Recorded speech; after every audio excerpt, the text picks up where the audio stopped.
So yesterday I took up my 20th rank 4 6-star, and it feels so great to say I finally hit 20 when there are a bunch of people with like 50 plus at this point, but hey, I'm happy with my 20, and I made it with Dani Moonstar, who I absolutely fell in love with basically as soon as I started playing her. I love her playstyle so much, it's really fun for some reason.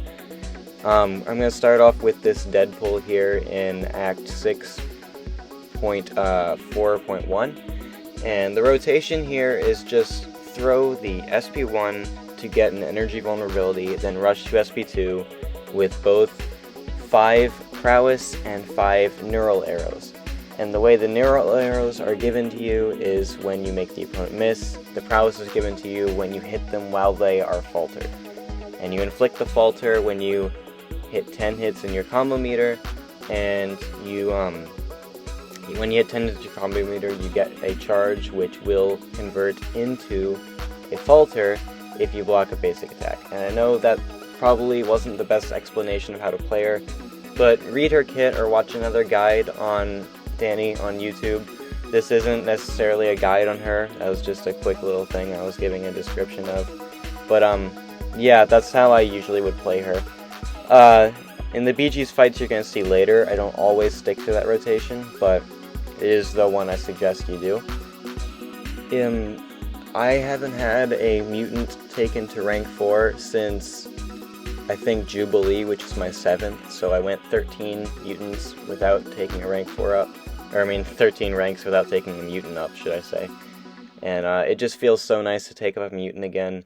The fact that we didn't have mutants for 15 months was just so heartbreaking for me, because it's my favorite class in the game, because I'm a simp for big SP2s, if I'm being honest, so it just feels so good to be able to play another mutant again, and I hope we get more than one this year. Like, if they only release Dani, it's going to be a massive disappointment. Like, what is going on with the mutant class? It's already probably the worst in the game right now, and you're just not giving more mutants in the game.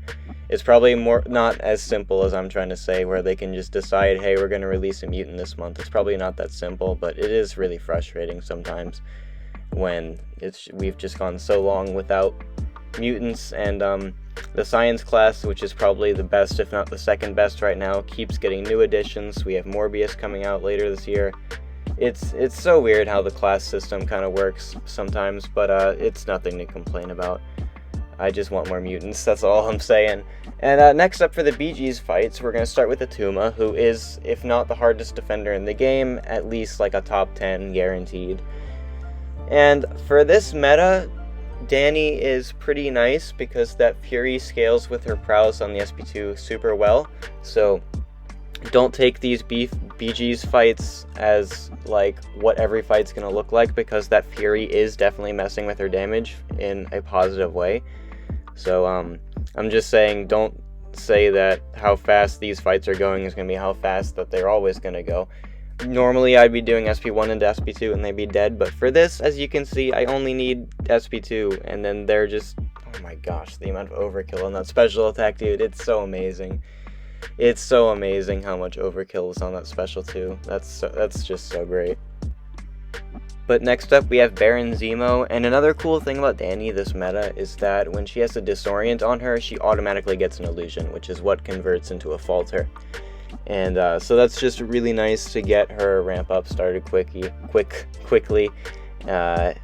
especially this meta. It's never necessary to get a disorient on you to like make your damage faster, because her damage is already pretty fast to begin with, so it definitely does make a difference for these fights. But again, it just don't expect every fight to be like this. SP1, SP2 is always gonna kill like a mutant, a skill champ at least. Other classes, maybe you need to punch them a little bit, but you should be fine. Like you've got that, what's it called, the overload debuff, which will make your basic attacks hit harder after your SP2 as well. So she's really good at doing damage.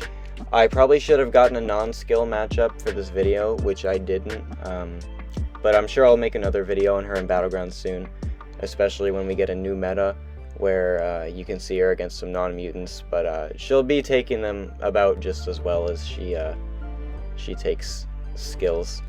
which definitely a little less, but you know, she's obviously going to take skills better than every other class because she's a mutant. So next up is Kingpin, and this Kingpin here, I'm just, you know, trying to do the normalization where I'm going to get to SP2.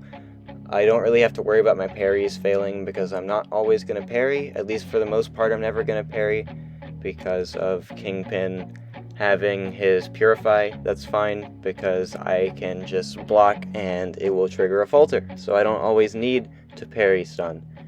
Most of the time I don't, in fact. So here we're just going to trigger the falter, throw the SP2, and oh my gosh, this SP2 it's a piece of work, man.